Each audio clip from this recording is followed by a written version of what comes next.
오늘 말씀의 제목은 거룩으로 복귀하라입니다. 어린 시절에 놀던 여러 소위 말하는 그 놀이들이 있었어요. 우리에게도 많이 있었고, 근데 저는 이제 이 신학을 전공한 눈으로 보니 그 놀이에 얼마나 놀라운 비밀들이 많이 숨겨져 있는지 모르겠어요. 우리 어린 자매들도 잘 아는 놀이 중에 무궁화 꽃이 피었습니다 라는 놀이가 있어요. 혹시 했었죠? 자, 보세요. 무궁화 꽃이 피었습니다 할 때 보세요. 순례가 어떻게 해요? 무궁화 꽃이 피었습니다 하고 뒤를 딱 돌아봤는데 누가 딱 움직이는 거 보이면 뭐라고 그래요? 너. 그럼 어떻게 하죠? 순례 뒤에 가서, 지금은 어떻게 하는지 모르지만 이렇게 순례가 이렇게 손가락을 내밀면 그 손가락을 잡았어요. 그쵸? 네. 그러면서 또 그 다음에 계속 이 순례의 눈에 띄면 그 다음 사람이 계속 줄을 이어서 이 손가락을 잡고 있죠. 그러면 그런데도 놀랍게 끝까지 그 안 잡히는 누군가가 또 꼭 있어요. 그러면 그 친구가 어떻게 합니까? 살곰살곰 오죠. 그러면 점점 어떻게 해요? 이 순례는 마음이 급하죠. 그래서 어떻게 해요? 무궁화 꽃이다, 멋있다 막 이래가면서 뒤를 막 돌아보죠. 그래도 이 친구는 놀랍게 어떻게 하죠? 안 걸리죠. 그러다가 나중에 어떻게 해요? 결정적인 순간에 와서 이 순례에게 매달렸던, 이 순례의 새끼손가락에 매달렸던 친구들을 딱 끊어내고 같이 달려가죠. 그럼 어떻게 되죠? 예, 다 살아나죠. 이 원리가 어떤 원리에 해당이 되냐면 예수님 앞에서요. 자, 마귀가 어떻게 합니까? 너 죄졌지? 이리 붙어. 너 죄졌지? 이리 붙어. 하고 다 자기 건 줄 알았죠. 그런데 놀랍게도 예수께서, 그쵸? 참 하나님이시되 참 사람이신 예수께서 오셔서 그 사탄에게 매어 달려 죄로 인하여서 종이 된 모든 이들의 모든 이들을 구원하시기 위해서 사탄의 그 새끼손가락을 끊는 것처럼 다 끊어내면 어떻게 되죠? 다 살아나죠. 저는 어느 날 저희 교회 학교 어린이들이 이 놀이 하는 걸 보고 얼마나 큰 감동을 받았는지 모르겠습니다. 이것이 사실은 예수께서 이 죄에 매인 우리를 구원하신 어떤 하나의 아주 쉽기도 하고 그저 접근하기 좋은 그런 하나의 모형이 아닌가 싶습니다. 그리고 또 한 가지를 생각합니다. 이런 놀이를 잘 안 했다고 해요. 근데 저희 동네는 깡통 술래잡기라는 게 있었어요. 깡통 술래잡기. 그건 뭐냐면 이제 가위바위보를 해서 술래가 생기면 그 술래 옆에 동그라미 그리고 그 가운데에 깡통 하나를 집어넣습니다. 그 깡통은 뭐 아주 낡았던 페인트통 같은 거였던 것 같아요. 거기에 돌 하나를 넣고 이렇게 발로 꽝꽝꽝 해서 납작하게 만든 다음에 근데 이 술래가 이제 지금하고 똑같아요. 그 숫자를 센 다음에 사람들을 찾으러 다니기 시작합니다. 그러면 너 저기 숨었네. 이리 나와 하면서 이렇게 이 술래가 사람들 하나하나, 아이들 하나하나 그저 적발을 해요. 발견을 해요. 그런데 놀랍게도 어떻게 해요? 또 한 사람이 기가 막히게 숨어 있다가 이 술래가 이 깡통을 두고 이 다른 그 친구들을 찾으러 간 사이에 이 사람이 나타나서 어떻게 하냐면 그 깡통을 발로 꽉 차고서 깡통이요 이렇게 말을 하면 어떻게 되냐면 다 살아나요. 야, 방금 말씀드린 것처럼, 그쵸? 예수 안에서 이 모든 것이 원상복구 된다라는 것. 이런 것이 제 눈에는 아주 독특하게 들어왔던 기억이 납니다. 여러분은 별 표정이 변화가 없는 걸로 봐서 크게 공감하지 않으시는 것 같은데 저는 그때 전율을 느낄 정도로 그 원리를 발견하고 은혜를 받았던 기억이 납니다. 오늘 이 대속죄일 제도를 통해서 마치 이 깡통 술래잡기에서 깡통이요 하고 누군가가 발로 빵 찼을 때 모든 것이 원상복귀 되어지는 그 과정들을 좀 살펴보면서 이 깡통이요가 뭔가를 좀 한번 저희가 교훈을 받기로 합니다. 레위기 11장에서 지난주까지 있었던 15장까지에는 각양 정결 규정들이 있었고 그 안에는 정결 의식이 포함되어 있었어요. 그런데 이것들은 매우 개별적인 것이었고 각자마다 개인적으로 내게 이런 일이 있으면 이러저러한 정결 예를 행함으로 예를 들어 물로 씻는다든지 또 정결을 위한 대속제사를 드린다든지 하는 이런 것을 통해서 개인적인 어떤 이런 속죄를 힘입었습니다. 그로 인하여서 예배 및 제2공동체와 정상적인 사회생활로 복귀를 할 수가 있었어요. 그런데 이 모든 개별적인 정결 사역을 민족적으로 전 국가적으로 1년에 딱 한 번, 1년 1차라는 표현이 이제 우리 오늘 16장 본문 하반절에 나오는데, 이 전 국가적으로 총괄적으로 실시했던 제도가 있었는데, 그것이 바로 뭐냐면 대속죄일 제도고, 그것이 오늘 본문의 내용입니다. 이것은 어떤 그 교수님이 이렇게 말씀하세요.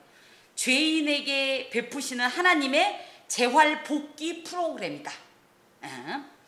이것은 선민 이스라엘의 근본적 정결, 그래서 우리가 정결하진 않았지만 다시 한번 원래 하나님이 우리를 만드셨었던 그 정결함으로 회복되어지는, 복귀되어지는, 그리고 그것을 확보하여서 다시 넘어지지 않게 하려는 그런 어떤 하나님의 의지가 있고, 그것을 보장 내지는 확증을 주기 위한 어떤 제도적 장치다라고 말을 하고 있고, 그러므로 이 대속죄일 제사는 정결예의 완결편이다. 그래서 부분적으로 지역적으로 행했던 어떤 것들을 총괄적으로 전체적으로 완전하게 시행하는 어떤 정결예가 바로 이 대속죄일 제도인데요. 이 대속죄일 제사는 어떤 의미로 드리냐 하면 부지불식간에 범했지만 미처 속하지 않았던 일들.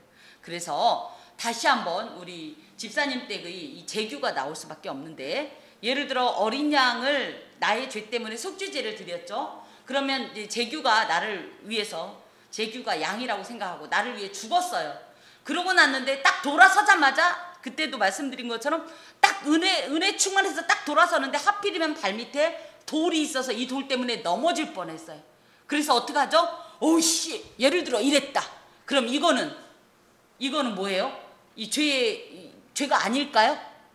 내지는 그랬는데 누군가가 명랑한 한 소녀 같은 집사님이 그 모습을 보고 하하 하고 웃었다.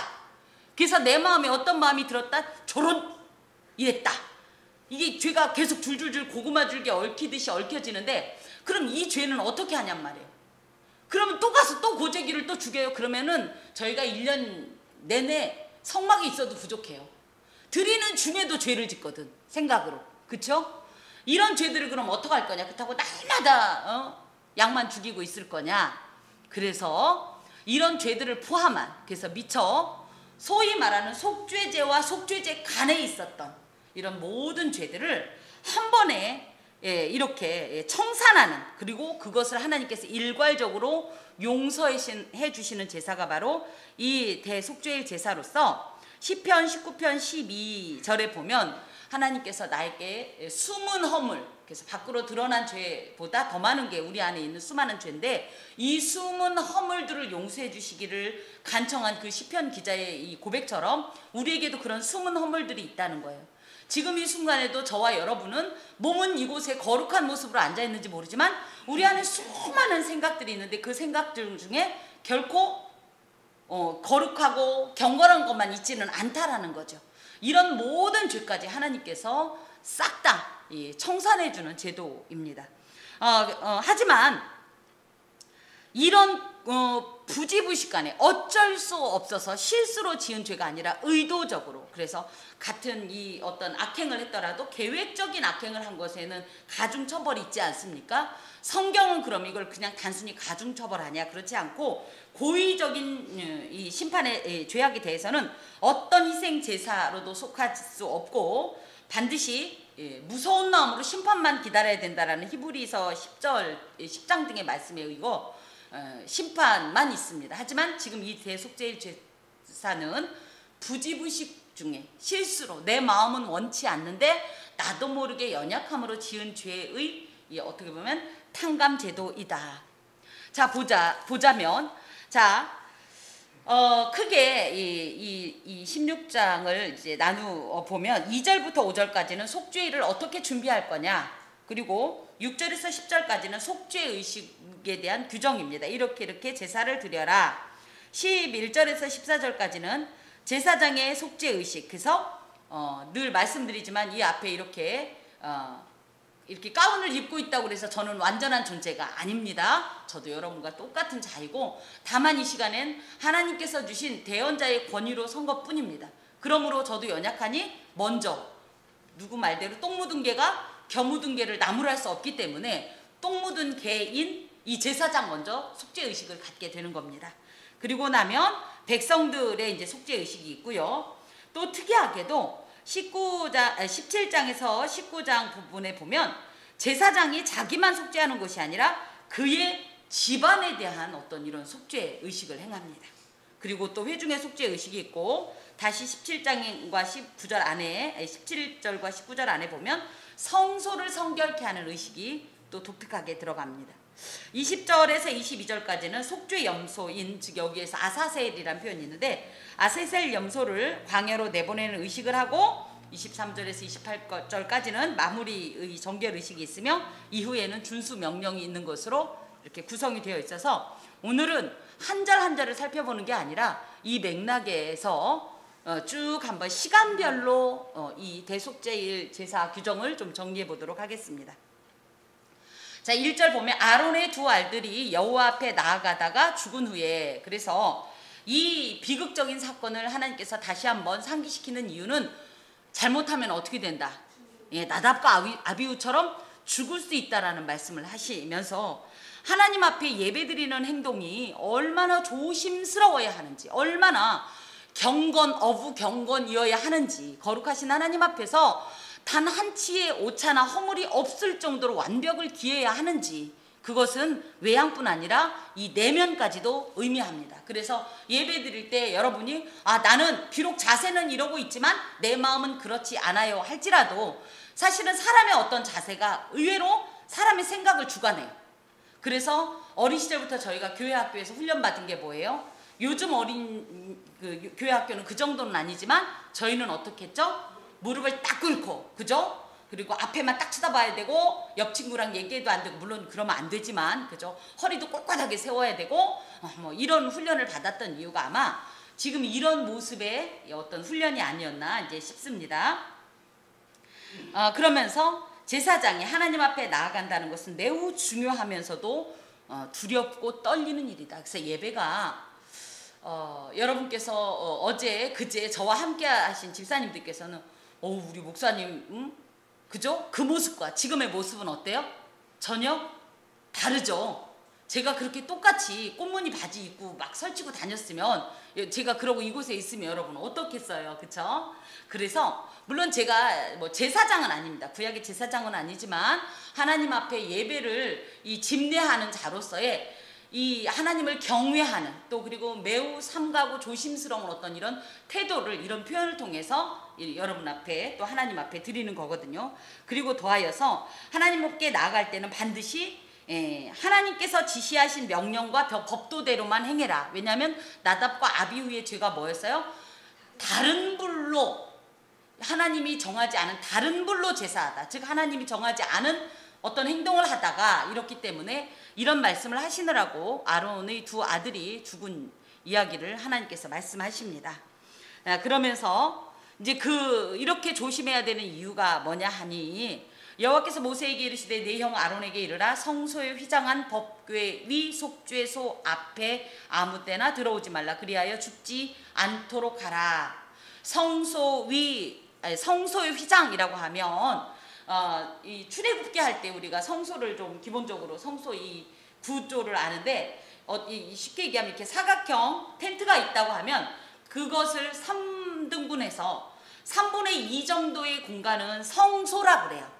그래서 이 전체를 회막이라고 하고 성막이라고 하고 사실은 성막이라고 할 땐 요것뿐이 아니라 이것을 이 성소를 둘러친 모든 휘장까지 포함해서 성막이라고 하기 때문에 그런데 어찌됐든 3등분으로 나누었을 때 3분의 2 정도의 사이즈에는 여기에 보면 떡상이 있고 등잔이 있고 분향단이 있고 이렇게 있습니다. 그런 공간이 있고 이 성소 안에 나머지 3분의 1의 공간이 있는데 이 3분의 1의 공간은 뭘로 가려져 있냐면 여기 보니까 휘장으로 가려져 있는 거예요.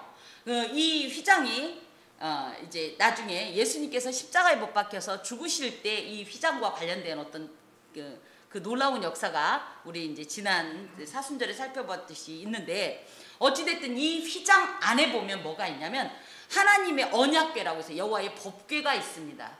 근데 저희가 이 법궤를 너무너무 훌륭하게 생각할지 모르지만 이 당시에는요, 그곳이 우리나라처럼 이렇게 목재가 좋았던 곳이 아니라 사막이잖아요. 그래서 굉장히 우리로 따지면 땔감이나 뭐 이런 거에 해당되어지는 그런 나무 토막 같은 걸로 굉장히 조금 투박하게 만들어졌다라고 이제 이렇게 말씀을 하곤 하는데, 어찌됐든 이런 법궤가 있고, 이 법궤의 뚜껑이 뭐냐면 속죄소인데요.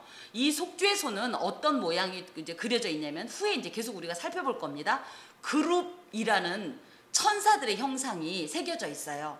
새겨져 있기도 하고 실제로 금으로 이렇게 형상이 만들어져 있는데, 이 그룹은 뭐냐면 아까도 말씀드렸던 것처럼 하나님이 아니라 누구냐면 천사예요. 천사의 여러 그룹이 있는데 그 중에서 그룹, 그 원어로는 체룹이라고 하는데, 이 그룹이라는 천사의 이 임무가 뭐냐면 하나님을 보좌하는 역할을 합니다.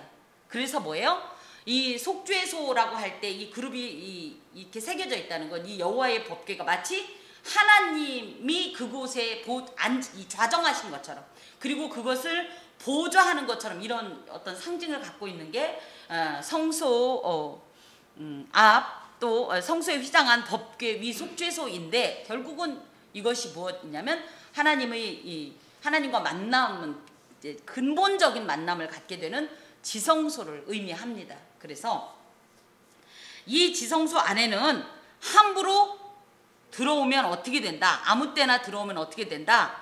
죽는다. 참 우리 죽는다는 표현이 성경에 이렇게 많이 나와요. 그죠? 거룩하신 하나님 앞에 죄인은 기본적인 것이 뭐예요? 죽음입니다. 하나님의 은혜로 저희가 사는 거지 워낙은 죽음입니다.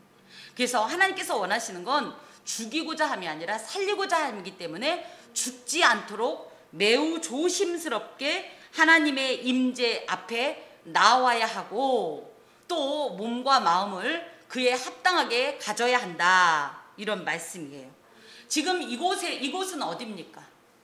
이 성소로 말한다면 이곳은 어디입니까?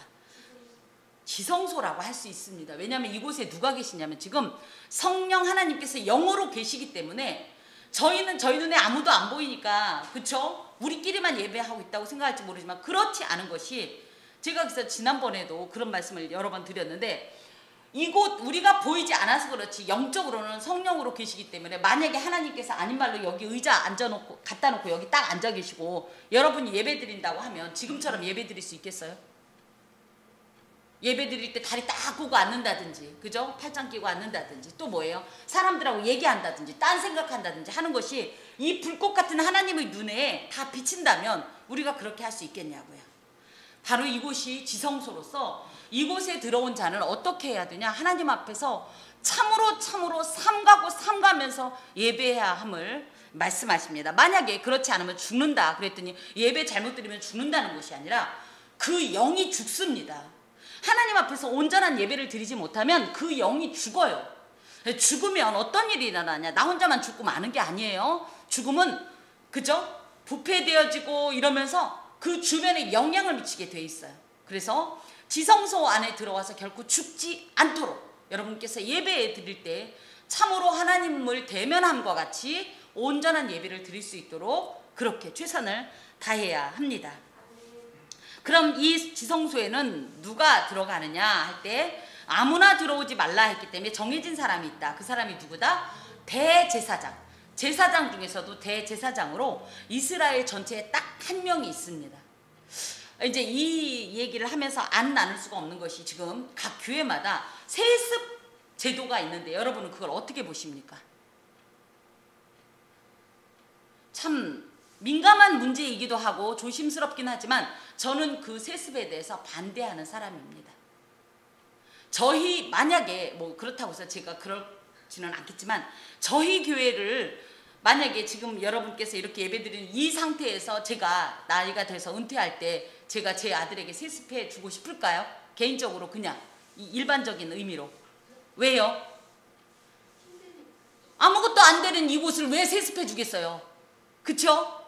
그런데 주로 세습해 주려고 하는 교회 목사님들의 교회는 어떻습니까? 그런 의미에서 잘못됐다는 거예요. 저는 이곳은 기업이 아닙니다. 그런데 야, 여기 앉아있기만 하면, 물론 여러 가지 변이 있습니다만은 저는 그 마음도 있을 거라고 생각해요. 야, 소위 말하면 이 현금 장사 되는 곳을 왜 버려? 이런 마음으로 만약에 세습한다면 전 결사 반대입니다. 근데 그 당시에는 그런 게 아니었잖아요. 그렇기 때문에 제사장 제도는 이제 이렇게 세습제를 가졌어요. 그래서 아론, 그 다음에가 이제 아론의 이제 삼남이었던 엘르아살이 또 이렇게 또 비누아스가 이렇게 이제 세습을 하게 되는데, 어찌됐든 대제사장은 한 명뿐이었고, 이 사람도 지성소는 언제만 갈 수 있었다? 1년에 딱 한 번만. 바로 그때가 언제다? 바로 오늘 대속죄일이고, 이날은 7월 10일이 되겠습니다. 이 7월 10일은 우리나라의 이 7월 10일이 아니라 그들의 7월 10일로서 6월절에서부터 6개월 정도 지난 시점이라고 해요. 우리나라는 지금 6월절이 보통 몇 월이죠? 한 3월 정도 되죠? 그러니까 우리나라로 따지면 한 9월에서 10월 정도가 아마 이 대속죄일일 겁니다. 이렇게 들어갈 때는 대제사장만 들어갈 수 있고 반드시 피를 가지고 들어가야 돼요. 피. 하나님은 피를 싫어하시는 게 아니라 피를 존중하십니다. 이 피가 갖는 의미가 죽음이기도 하지만 사실은 생명이기 때문에, 이 생명을 아끼시고 존중하신 하나님의 의지, 그리고 바로 이 죄 때문에 죽음이 있었기 때문에 그 생명이 곧 죽음을 당한 거기 때문에 다시 하나님 앞에 와서 이 죽음이 생명으로 회복되어지는, 그리고 그 안에서 죄의 사함이 있는 이런 것을 의미하기 때문에 반드시 피를 가지고 들어가야 됐고, 규례대로 들어갔어야 합니다. 그러면 지금 현재 우리나라의 대속죄일은 언제일까요?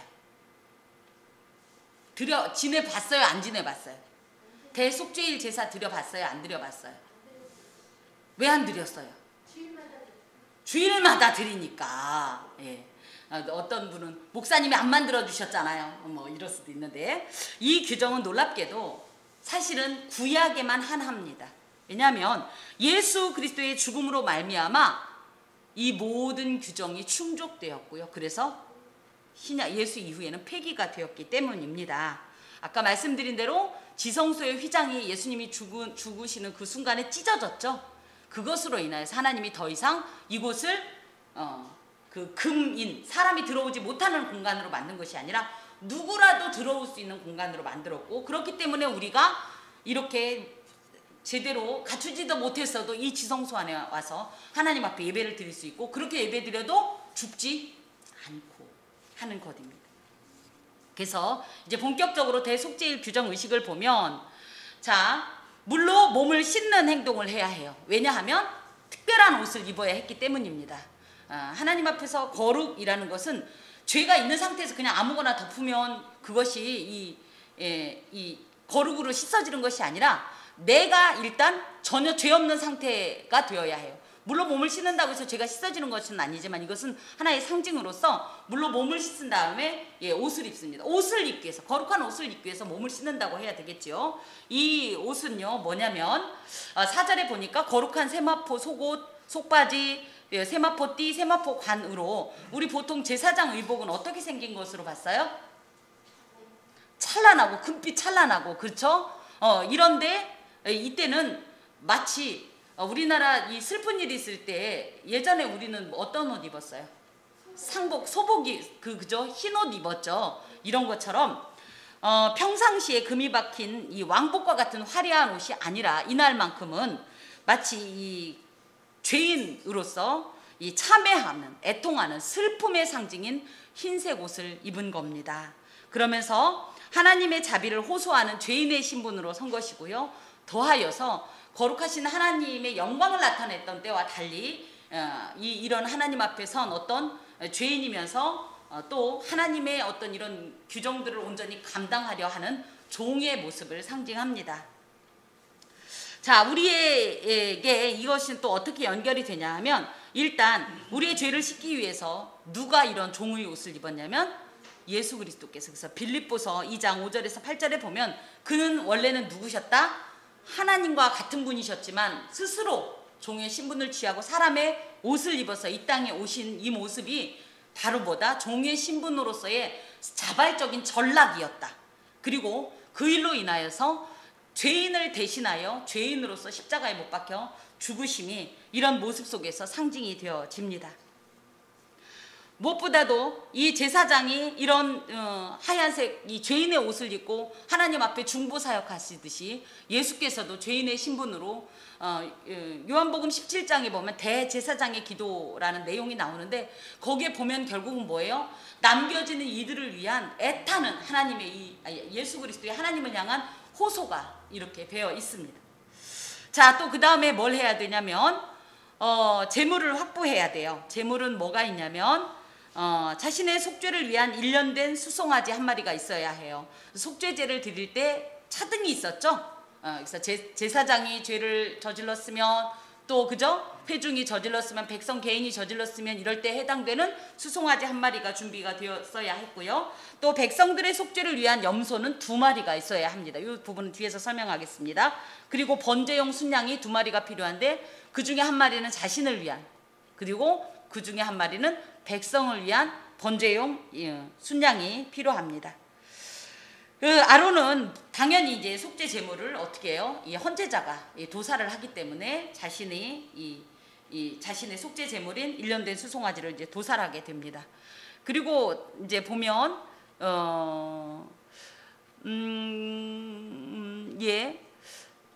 12절에 보면 향로를 가져다가 여호와 앞 제단 위에서 피운 불을 그것에 채우고 또 곱게 간 향기로운 향을 2손에 채워가지고 휘장 안에 들어가서 여호와 앞에서 분향하여 향연으로 증거궤의 속죄소를 가리게 할지니 그리하면 그가 죽지 아니할 것이며. 그래서 상상을 해보세요. 아까도 말씀드렸듯이 여러분을 이 기준으로 보면 여러분이 입구라고 생각할 때 이렇게 된 이 성소 안에 3분의 2라는 공간이 있었고 이 휘장 바로 앞에 뭐가 있냐면 분향단이 있어요. 분향단. 이곳에 이제 출애굽기에 그 특별한 향을 38장에 보면 만들으라고 했던 이 향을 피워서 이 향이 그냥 빈약하게 피워지는 게 아니라 우리 엊그제 숯불 피워봤죠. 그 정도면 안 돼요. 펑펑펑펑펑 피울 정도가 되어야 해요. 이것을 향연 구름이라고 하는데 이것을 왜 피워야 하면 이것이 휘장을 뚫고 들어가서 속죄소를 이 향으로 가득 채우는 거예요. 지성소로. 그러므로 해서 이 죄인의 신분에 아무리 내가 하나님 앞에 속죄했다고 해도 죄인이기 때문에 거룩하신 하나님과 대면하면 그 영광에 내가 죽게 되기 때문에 하나님의 영광을 직면하지 않게 하려고 향연 구름을 피워라. 그러면 네가 죽지 않는다. 지금 이 말씀을 하셔서 지금 아론은 이런 향구름을 이제 만들고요. 또 그 다음에 뭐 해야 되냐면 14절에 보니까 수송아지의 피를 가져다가 속죄소에 뿌리게 됩니다. 그런데 원래 이 속죄제를 드릴 때 이 피를 뿌리던 이 의식이 있었어요. 근데 그때는 어디에 뿌렸냐면 제단 뿔에 뿌렸습니다. 제단 뿔. 그 번제물들을 태우는 그 제단 뿔에 뿌렸는데 이때만큼은 어디에다 뿌리냐면 속죄소에 뿌리는 거예요. 딱 1년에 한 번 속죄소에 피를 바르게 됩니다. 이것은 제사 기구의 모든 기구의 정결과 함께 백성들을 속죄하기 위해서 이제 뿌리는 것이 되겠고요. 그리고 나면 이제 그리고 나서 두 염소 제물이 이제 요때 안 나오고 이제 쭉 봅시다. 뿌리고 그것을 위해서 16절에 보니까 회막을 위해서 또 피를 뿌리게 됩니다. 그래서 회막도 사람이 계속 드나들었던 곳이기 때문에 어떤 상태냐면 죄에 오염된 상태로 거룩이 훼손되었다고 생각하고 회막을 정결케 하는 이런 속죄하는 피를 뿌리게 되는데, 그리고 아까도 말씀드린 것처럼 17절에 보면 자기와 그의 집안 이스라엘 온 회중을 위해서 속죄하게 됩니다. 제사장이라고 하면 지금으로 말하자면 현재 목회자로 이제 우리가 이해할 수 있는데, 여러분은 어떻게 생각하십니까? 부모는 신앙이 있으니까 예를 들어 목회자이신데 자녀들은 신앙생활을 안 하는 거에 대해서 어떻게 생각하세요? 다 자기 인생은 자기 거니까 상관이 없을까요? 예, 이런 부분도 조금 심각하게 생각을 해봐야 되겠고, 그러면 이 제사장이 자기 가족이라고 할 때 진짜 어떤 이런 육체적인 혈통적인 관계만을 의미하냐? 그렇지 않은 것이 권속이라는 표현을 제가 간간히 씁니다. 이거는 한 식구란 뜻이에요. 한 가족 집안이란 뜻이에요. 그러면 제가 제 입장에서 볼 때 우리 모든 성도들이 저의 권속이 되겠습니다. 또 크게 확장하면 온 세상의 모든 사람들이, 하나님을 믿는 사람들이 다 권속이 되겠는데, 그래서 저는 제가 농담처럼 하는 게, 제가 할 일은 뭡니까? 중보기도 하는 겁니다 라는 표현을 여기에서 찾습니다. 제사장은 당연히 온 권속을 위해서 중보해야 되기 때문에 여러분의 기도 제목을 제가 수집해서 몰래 저기다 적어놓고 재미를 보는 것이 아니라 그걸 품고 기도해야 되는 것이 저에게 하나님께서 위임하신 사명이기 때문입니다. 이런 것을 이제 한다라는 거예요. 그리고 나서 그런데 그렇게 회막을 속죄할 때 누구든지 회막에 아무도 들어오면 안 되는 이유가 뭐냐면, 이 중보자는 딱 한 명뿐이다. 그래서 여기서 대제사장이 중보자로 이렇게 육체적으로는 이 사람이 그냥 하나의 중보자인 것 같지만, 이 세상에 하나님과 죄인인 우리 사이를 중보하실 수 있는 분은 오직 예수 그리스도 한 분뿐이다. 그래서 타 종교의 그 어떤 유명한 일을 할지라도 절대로 하나님과 우리 사이를 중보해 줄 수 없다. 오직 한 사람만, 예수 이름만, 예수님만 우리를 중보해 줄 수 있는 분이다. 이런 의미를 가지고 있습니다.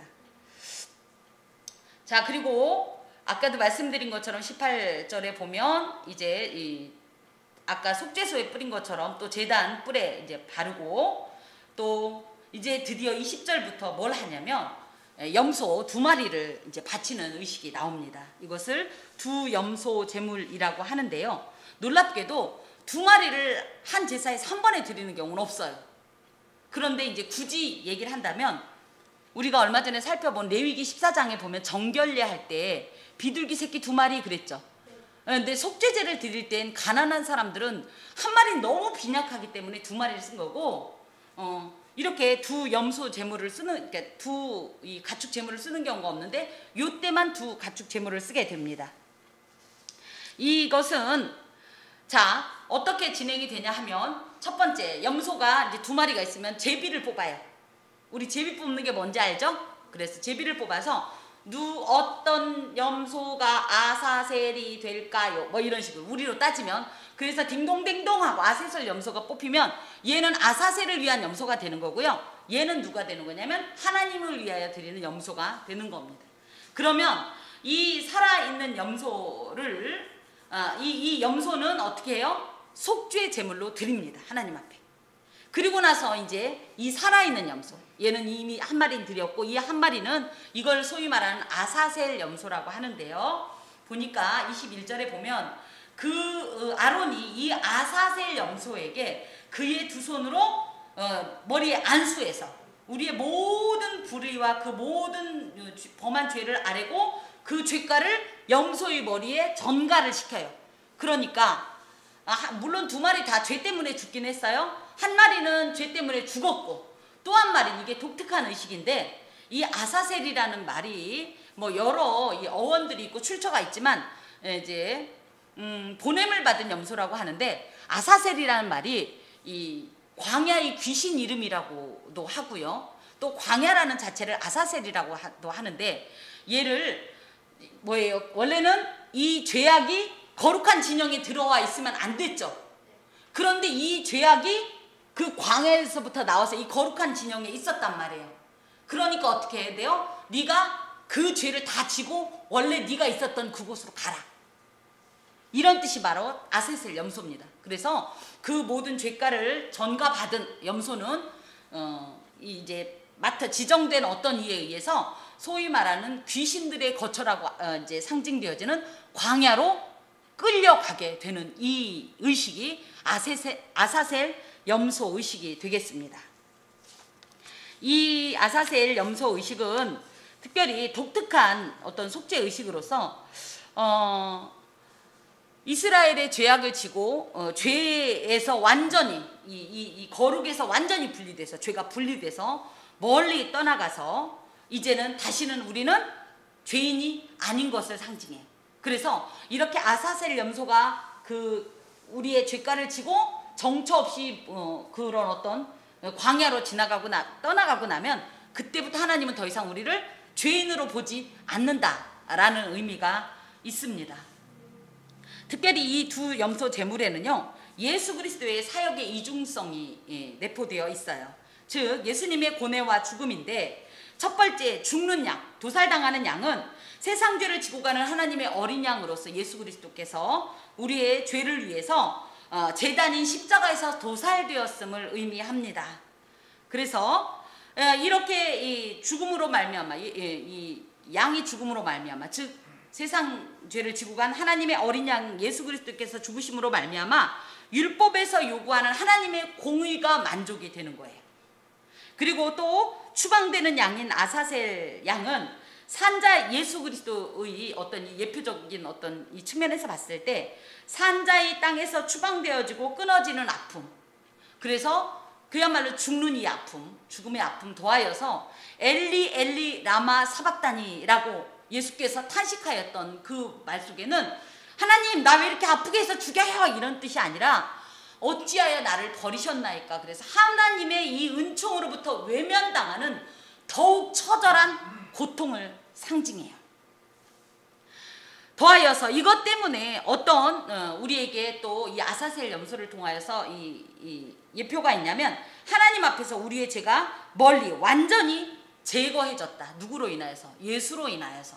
이런 의미를 갖습니다. 그로 인하여서 우리에게는 대속적 사역이 우리에게 이제 충족이 되는데, 이 히브리서 10장 12절에 보면 단 한 번의 영원한 제사를 드림으로 해서 더 이상 우리는 자주 드릴 제사가 없다 이렇게 말씀하신 것처럼 대속죄일 제사가 이렇게 예수 안에서 완성되는 것이 두 염소 제물이 갖는 의미입니다.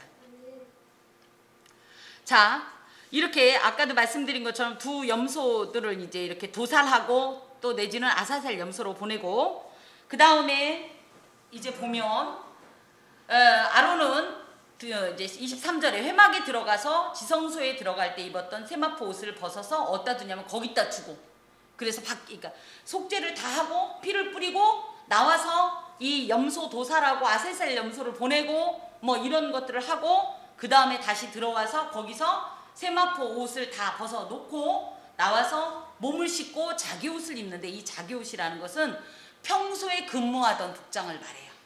그래서 그렇게 입고 그런 다음에 다시 어떻게 해요? 속죄하고, 그리고 이제 속죄제의 기본적인 이런 제사를 이제 드립니다. 여기에서 특별히 이 속죄, 속함이라는 말이 뭐냐면 카파르라는 말로 덮다라는 뜻이에요. 우리가 이 카파르란 말로 무엇을 연상할 수 있냐면 노아의 방주에 대한 하나님의 명령이 있을 때 첫 번째, 너는 방주를 뭘로, 어떤 나무로? 고페르 나무로, 그죠? 그리고 만들어서 뭐를 바르고? 역청을 바르고. 놀랍게 방주, 고페르, 역청이 똑같은 히브리어 자음 카파르를 씁니다. 그래서 이 말 속엔 뭐예요? 삼중적인 이 덮음, 죄를 덮어주심을 이 노아의 방주 명령에 포함하고 있는데, 이 지성소에서 이제 속죄함을 받는다, 속함을 받는다는 이 말이 바로 카파르로서 결국은 이런 것을 통해서 하나님께서 무엇을 하시겠다, 우리의 모든 죄를 다 용서하시겠다, 씻으시겠다, 덮어주시겠다, 이런 의미가 있습니다. 이로 인하여서 거룩하신 하나님은 더러움과 부정 속에서 함께 하실 수가 없어요. 만약에 더러움이 보이면, 부정함이 보이면, 아까도 예전에도 말씀드렸던 것처럼 부정이 무슨 의미냐면 죄로 인한 오염도 있지만 하나가 뭐였죠? 결핍이었어요. 결핍, 유출로 인해서 이 상태가 완전하지 못하고 결핍되었을 때도 이것을 부정이라고 얘기했는데, 이런 상태일 때는 하나님은 어떻게 하신다? 하나님은 대면하지 않으세요. 그렇기 때문에 그렇지 않도록 그야말로 카파르, 이 속죄를 함으로 인해서 하나님은 지금 당장만 잠깐만 계시는 것이 아니라 이스라엘 백성들과 영원히 동행하시고 동거하실 것인데, 이 거룩하신 하나님과 같이 살려면 어떻게 해야 돼요? 우리가 하나님이 그렇다고 죄를 지어요? 그렇기 때문에 그럴 수 없기 때문에 우리가 오히려 하나님을 본받아서 거룩해야 돼요. 이것이 이제 19장에 보면 나오는데, 그렇기 때문에 만약에 거룩하지 못하면 죽임을 당하게 되는 이런 위험천만한 어떤 이런 상태가 있기 때문에 이런 일이 일어나지 않도록 너희들이 이런 속함을 완전하게 일괄적으로 받아야 한다라는 것이 대속죄일 제도가 갖는 의미입니다.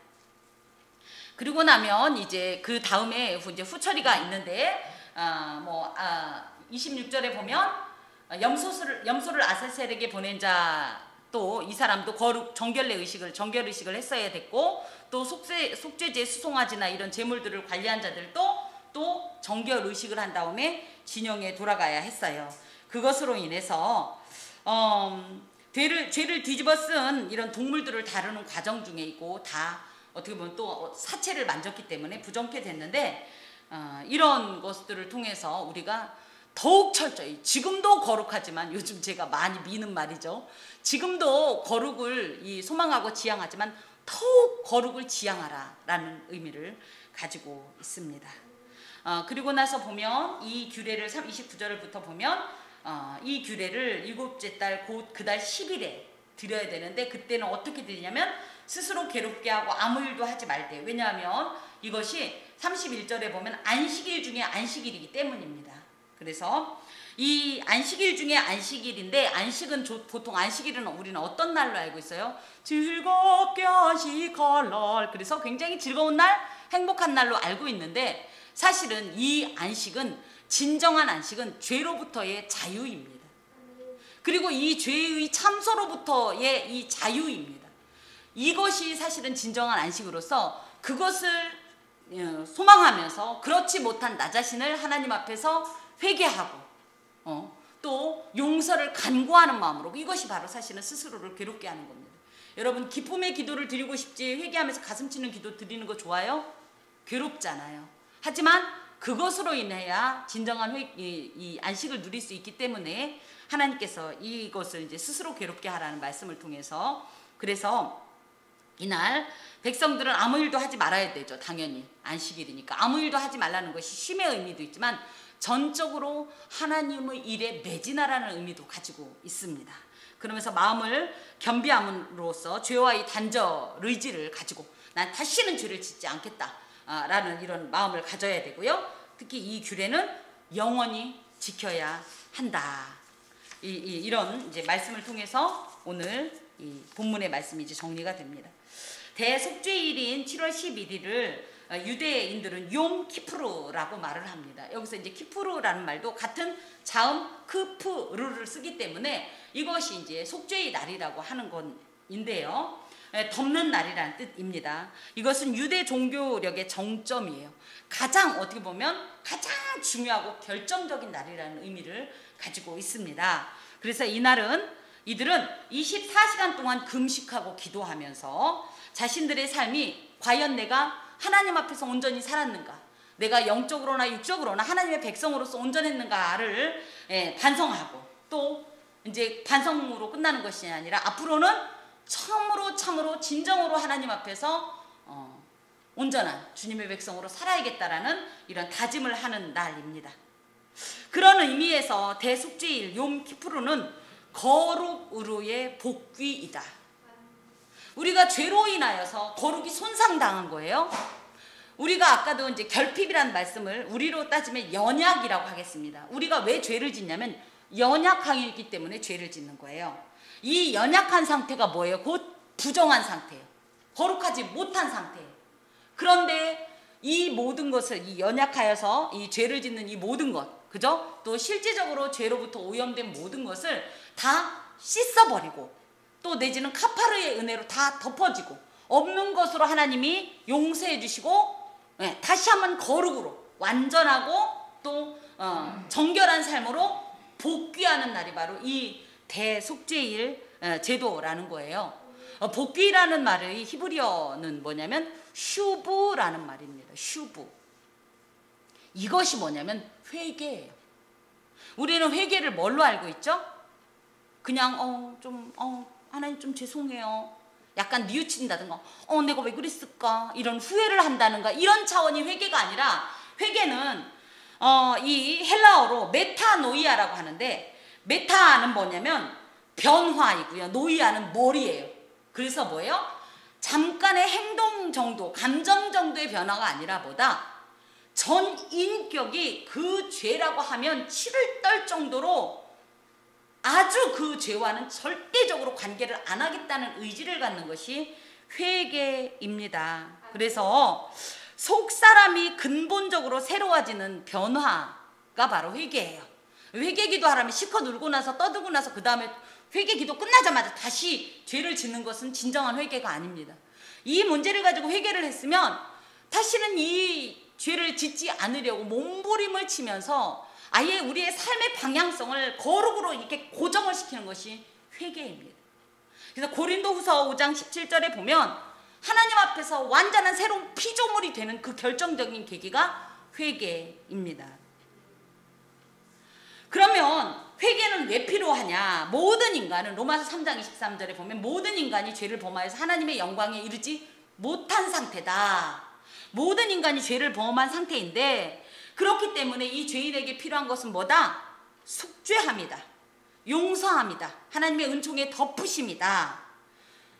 그래서 사실 우리는 그 은혜를 힘입었죠. 그래서 하나님을 믿는 거룩한 성도가 되고 하나님의 백성이 되었는데, 문제는 지금 이 대속죄를 명하시는 하나님, 그러니까 이 하나님께서 대속죄를 명하시는 존재가 대상이 누구예요? 저 애굽인이에요? 가나안인이에요? 아니면 이스라엘인이에요? 이건 무슨 뜻이냐? 선민이 되었어도 여전히 우리는 연약한 존재이기 때문에 하나님의 속죄가 필요한 존재라는 거예요. 그래서 이것을 정기적으로 시행하라는 거예요. 이것을 뭐라고 하냐면 급진적인 어떤 이런 회개와 점진적인 회개로 구분을 합니다. 우리 이제 좀 한번 제가 그 사진을 다시 한번 좀 가져와야겠어요. 그 그림을. 우리 그 구원 그 모형도 있었죠. 거기서 보면 첫 번째 홍해를 건넌 그 때가 뭐냐? 회개였다는 거예요. 회개. 이건 급진적인 회개. 그죠? 원죄의 청산. 그리고 나서 뭐예요? 광야 생활 중에는 또 어떤 일이 있어요? 계속 자범죄가 있잖아요. 그래서 이 원죄는 예수 그리스도를 통해서 완전히 다 청산이 됐지만 자범죄에 대해서는 우리가 어떻게 해야 되나? 계속적으로 반복적으로 회개를 해야 회개가 완성이 되는 겁니다. 그래서 그런 것들을 이 대속죄일 제도를 통해서 교훈을 해주시는 거예요. 그러므로 중생하에서 성도가 되었다 할지라도 우리가 쉽게 얘기하면 법적 지위상 의인이 된 것이지 실제적으로 우리의 인격체가 의인이 된 것은 아니다. 심지어 그래서 신학을 전공하고 하나님의 사람으로 살겠다는 이 목사도 계속 제 안에는 참회의 요소들이 북적북적하다라는 거예요. 차고 넘친다는 거예요. 그럼 이거를 어떻게 해결할 거냐? 반드시 그렇기 때문에 회개를 하면서 이 구체적인 죄의 영향력과 자범죄의 결과에 대해서 청산을 해 나가야 된다라는 말씀이에요. 물론 이 회개는 과거에 이 심판자 앞에 선 죄인의 신분이라기보다는 사랑하는 아버지의 원하심, 요구와 기대에 부응하지 못한 나 자신에 대한 부끄러움과 죄스러움의 어떤 이런 모습이기는 합니다만은 반드시 저에게 회개가 필요하다. 그리고 그 회개를 하고 나면 오늘 회개하고 돌이켜서 또 짓고가 아니라 뭐예요? 이 회개의 효력을 유지하려고 몸부림을 쳐야 되는데 이것이 뭐예요? 예수 그리스도의 보혈을 통해서 속죄를 받았으면 그 은혜를 유지하려고 노력을 해야지, 용서함 받았으니까 나머지는 예수님이 다 알아서 하시오는 아니라는 거예요. 그리고 무엇보다도 자꾸만 죄를 자꾸 아무렇지도 않게 지으면 안 된다는 거예요. 이 죄에 대해서 내가 치가 떨릴 정도로 하나님 앞에 가슴을 쳤으면 다시는 이 죄에 오염되지 않도록 사로잡히지 않으려고 더욱더 성령의 권능을 구하면서 이 죄를 멀리하려고 하는 의지가 이 회개의 완성이 되겠습니다. 왜냐하면 죄를 지은 자는 하나님과 동행할 수 없고 자신의 죄를 애통하는 자만이 속죄의 은총을 덧입을 수 있기 때문에 하나님 앞에서 마치 시편 51편에 밧세바와 간음하고 다윗이 하나님 앞에 정말 처참할 정도로 자기 자신을 갈갈이 찢으면서 회개했던 것처럼 그런 회개, 진실한 회개가 있어야 되는데요. 이 회개는 그럼 누가 시키냐 할 때 내가 합니까? 아멘.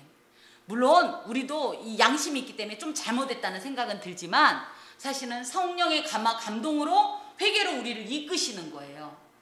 그래서 이 회개로 이끄시는 성령의 감동을 따라 우리가 우리의 모든 죄를, 그래서 성령의 거룩한 빛에 조명이 되면 무엇이 더러운지가 보인다는 거죠. 그 부분을 갖다가 이렇게 하나님 앞에서 철저하게 회개를 해야 하겠습니다. 이 회개가 있지 않으면 하나님의 은총은 없습니다. 회개가 있지 않으면 용서는 없습니다. 믿음도 없습니다. 구원도 없습니다. 그래서 세례 요한이 제일 먼저 했던 설교가 뭐예요? 회개하라, 천국이 가까이 왔느니라. 즉 바꿔 말하면 뭐예요? 천국이 가까워 왔는데 회개하지 않으면 그 천국은 네 것이 아니다.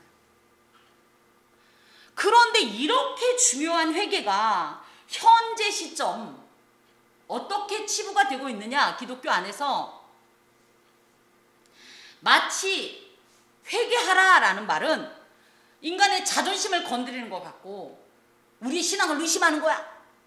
뭐 이래서 목사님들의 친절하고도 어리석은 배려로 성도의 감정을 상하지 않게 하려고 배려하느라고 회개에 대한 회개의 이 촉구에 대해서 지금 다 함구하고 있어요. 회개를 은폐합니다. 회개의 필요성을 은폐합니다. 덮어놔요. 알아서 하셔예요. 저희 어린 시절을 생각하면 정말로 눈물 없이는 하나님 앞에 기도를 드리지 못했던 게 왜 이렇게 감정적으로 이렇게 믿어, 이게 아니라 내 죄를 생각하면 너무 부끄러워요. 더하여서 이 죄가 첫 번째 지었나요? 예전에도 이것 때문에 다시는 않겠다고 얘기를 했고 싹싹 빌었는데 또 짓는 이 죄에 대해서 가슴이 너무 아파서 가슴을 치면서 울면서 콧물을 흘리면서 이렇게 드렸던 기도가 지금은 있습니까? 교회 안에. 그러다 보니까 신앙이 너무 미약하고요. 이런 어떤 신앙 상태다 보니까 마귀가 수시로 내 집으로 삼았어요. 우리 영혼을 막 도륙하고 약탈해도 우리는 그것도 몰라요. 아예 먹이로 우리를 던졌어요. 회개는요 선택사항이 아닙니다. 특히 신앙의 길로 가고자 하는 얘기는 반드시 필수적으로 가져야 하는 항목입니다. 그럴 때에 이 회개로 인하여서 우리가 죄로부터 오염되어 있고 또 연약한 우리의 모든 것들이 다시 거룩으로 복귀할 수 있는 포문이 돼요. 문을 열어줘요. 이 회개를 함으로 말미암아. 이 회개를 해서 죄를 씻어야 거룩하신 하나님을 대면할 수 있고 그 은총을 아무런 이런 장애물 없이 받을 수 있기 때문에 회개가 그렇게 중요한 겁니다. 특히 아까 이제 우리 한 집사님께서 그렇게 말씀하셨는데 현대 신앙인은 그럼 왜 이 중요한 대속죄일 제도를 이행하지 않는가 할 때 아까도 말씀드린 것처럼 현대 신앙인에게 있어 대속죄일은요 예수 그리스도입니다. 예수를 믿는 자에게는 결코 정죄함이 없기 때문에 이 예수를 나의 구주로 고백하고 이 예수를 믿음으로 예수 안에 있다면 결국은 뭐예요? 계속적인 거룩을 유지할 수 있고 또 설령 허물이 있다 할지라도 그 예수의 이름 앞에 용서를 구할 때 우리는 이 대속죄의 효력을 맛볼 수 있게 되는 겁니다. 이제 저희에게 이제 하나의 이제 과제가 남습니다. 이 회개와 관계된 일단 회개했으면 어떻게 해라. 첫 번째 그 죄를 짓지 않으려고 노력해라. 아우 어쩔 수 없지 뭐 그날 상황이 어땠어. 그 사람이 그러니까 왜 나를 자꾸 자극해. 나를 왜 볶아. 할지라도 다시 돼지가 몸 씻고 나서 다시 그 더러운 물에 들어가는 것처럼 죄를 자꾸 짓지 않으려고 이 회개를 지속해야 되고 내가 왜 죄를 짓지 않아야 되냐. 하나님과의 관계가 교제가 온전히 이행되지 못한다는 사실을 깨닫고 그 방향을 정해야 돼요. 내가 나아갈 바를. 예. 하나 더는 거룩의 항상성입니다. 거룩을 유지하기 위해서 더 하나님 앞에 날마다 회개하면서 우리의 죄를 탕감받고 용서를 받고 덮음을 받고 그로 인하여서 하나님과의 모든 교제나 은총의 빛이 제한되지 않도록 해야 하겠습니다. 하나님께서 우리에게 거룩하신 성령으로 충만하게 하셔서 회개의 영을 부어주시고, 그로 인해서 우리가 회개하면서 하나님과의 온전함을 또 거룩을 또 회복하는 은혜를 주시기를 간절히 소망합니다. 이것은 하나님의 말씀입니다. 기도하겠습니다. 주님, 죄인인데도 우리 스스로 죄인이라고 고백하는 것을 거부하고, 하나님께서 정하신 것인데도 이렇게 명시적으로 이렇게 또렷하게 보여주셨는데도 저희는 짐짓 불편한 진리들을 감추곤 하였습니다. 주님이 용서하여 주시옵소서. 눈물 없이는 주님의 은총을 받을 수가 없습니다. 주여, 우리의 입술로 고백하게 하시고 우리의 행동으로 결단하게 하시어서 죄와 더불어 살지 않게 하시고, 참으로 동이서에서 먼 것 같이 우리의 죄가를 옮기시기 위한 기본적인 전제가 참으로 우리의 회개임을 깨닫고, 참으로 날마다 회개하면서 또 하나님 앞에서 우리의 몸과 마음을 씻으면서 우리의 영을 씻으면서 온전한 관계를 또 유지하고 그 속에 살게 하여 주옵소서. 예수 그리스도의 이름으로 기도합니다. 아멘.